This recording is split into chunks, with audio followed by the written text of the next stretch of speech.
మావోయిస్టుల ఏరివేతే లక్ష్యంగా కర్రెగుట్టలో కొనసాగుతున్నటువంటి ఆపరేషన్ కగార్ పైన ఆపరేషన్ సింధు ఎఫెక్ట్ పడింది.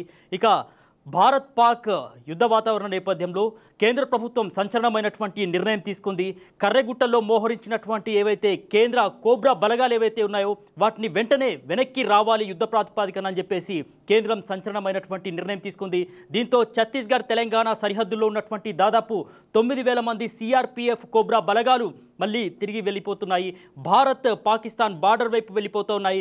దాదాపు అంటే ఏదైతే శనివారం నుంచి ఆదివారం వరకు కూడా ఈ యొక్క తరలింపు ప్రక్రియ కొనసాగబోతుంది. హెలికాప్టర్ల ద్వారా కావచ్చు, లేకపోతే రైల్వే మార్గం ద్వారా కావచ్చు బార్డర్కి వెళ్ళబోతున్నాయి కోబ్రా బలగాలు. సో కోబ్రా బలగాల గురించి కనుక మనం మాట్లాడుకుంటే సిఆర్పిఎఫ్ కోబ్రా బలగాలు చాలా నిష్ణాతులైనటువంటి కమాండర్గా మనం చెప్పుకోవచ్చు. ఎందుకంటే వాళ్ళు ఆరితేరి ఉంటారు యుద్ధంలో. మరి ఎటువంటి పరిస్థితులు, ఎటువంటి గడ్డు పరిస్థితులు కూడా వాళ్ళు తట్టుకొని ముందుకు వెళ్ళేటటువంటి సామర్థ్యాన్ని కలిగి ఉంటారు. అదేవిధంగా చూసినట్లయితే కనుక వాళ్ళ దగ్గర అత్యాధునికమైనటువంటి ఆయుధాలు కూడా ఉంటాయి. సో ఈ నేపథ్యంలో ఒకవైపు భారత్ పాక్ ఏదైతే సింధూర్ యుద్ధ వాతావరణ నేపథ్యంలో ఇప్పటికే సింధూర్ 2 కూడా భారత్ ఎంతో చాకచక్యంగా మన సైన్యం అయితే ఆర్మీ అయితే ఇప్పటికే పాక్ను ఒక గట్టి బుద్ధి చెప్తుంది. ఈ నేపథ్యంలోనే మరికొంత బలగాల్ని మోహరించాలి, ఇంకా బలగాల అవసరం ఉంటుంది. కాబట్టి ఈ నేపథ్యంలోనే కోబ్రా బలగాల్ని అయితే వెనక్కి తెప్పించేటటువంటి అంశంలో భాగంగా ఇప్పటికే కోబ్రా బలగాల్ని యొక్క నిర్ణయం తీసుకుంది, వెనక్కి తీసుకొచ్చేటటువంటి అంశంలో భాగంగా. అయితే మిగతా బలగాలు ఏవైతే ఉంటాయో సిఆర్పిఎఫ్ 217 కావచ్చు, 81 అదేవిధంగా 86 బలగాలు మాత్రం అక్కడ ఆపరేషన్ కగార్ను మాత్రం యథావిధిగా కొనసాగించేటటువంటి అవకాశాలు అయితే కనిపిస్తున్నాయి. ఇక ఏవైతే పామూరు కావచ్చు, పెద్దగుట్ట కావచ్చు, అదేవిధంగా వీరభద్రాపురం కావచ్చు, వెంకటాపురం కావచ్చు, ఇక్కడ మోహరించినటువంటి బలగాలు ఏవైతే ఉన్నాయో దాదాపు 9,000 కోబ్రా బలగాల్ని మాత్రం కేంద్ర ప్రభుత్వం వెనక్కి రప్పించిందని చెప్పుకోవచ్చు. ఈ నేపథ్యంలో బలగాలు మరి శనివారం నుంచే మరి తిరుగు ప్రయాణమైనటువంటి పరిస్థితి కనిపించింది.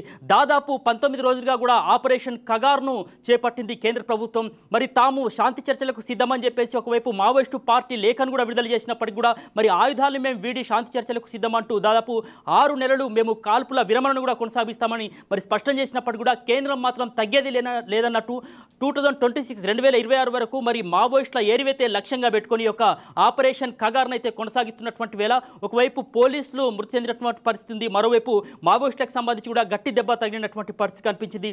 ఈ నేపథ్యంలో ఇప్పుడు కాస్త బ్రేక్ పడినటువంటి నేపథ్యంలో ఒకవైపు పౌర సంఘాలు కూడా కోరాయి ఈ యొక్క శాంతి చర్చలు కొనసాగించానని చెప్పేసి పౌర సంఘాలు కూడా కేంద్ర ప్రభుత్వానికి విజ్ఞప్తి చేశాయి. అదేవిధంగా మరోవైపు ఇక్కడ రాష్ట్ర ప్రభుత్వం తరపు నుంచి మంత్రి సీతక్క కూడా మరి తన అభిప్రాయాన్ని వ్యక్తం చేశారు. ఆదివాసీలకు సంబంధించినటువంటి హక్కుల్ని కాలరాయకుండా మరి ఇక్కడ కాల్పుల బూట్ల చప్పుడిని వెంటనే ఆపేయాలి అని చెప్పేసి కేంద్ర ప్రభుత్వానికి విజ్ఞప్తి చేసినటువంటి తరుణంలో సో మొత్తానికైతే కేంద్రం మాత్రం మరి ససేమిరా అంటూ ఆపరేషన్ కొనసాగిస్తున్నటువంటి వేళ భారత్ పాక్ యుద్ధ వాతావరణం నేపథ్యంలో ఆపరేషన్ సింధూర్ 2 ఎఫెక్ట్ ఇప్పుడు కగార్ పడింది. ఈ నేపథ్యంలోనే కోబ్రా బలగాలు అయితే తరలి వెళ్తున్నటువంటి పరిస్థితి అయితే ఉంది.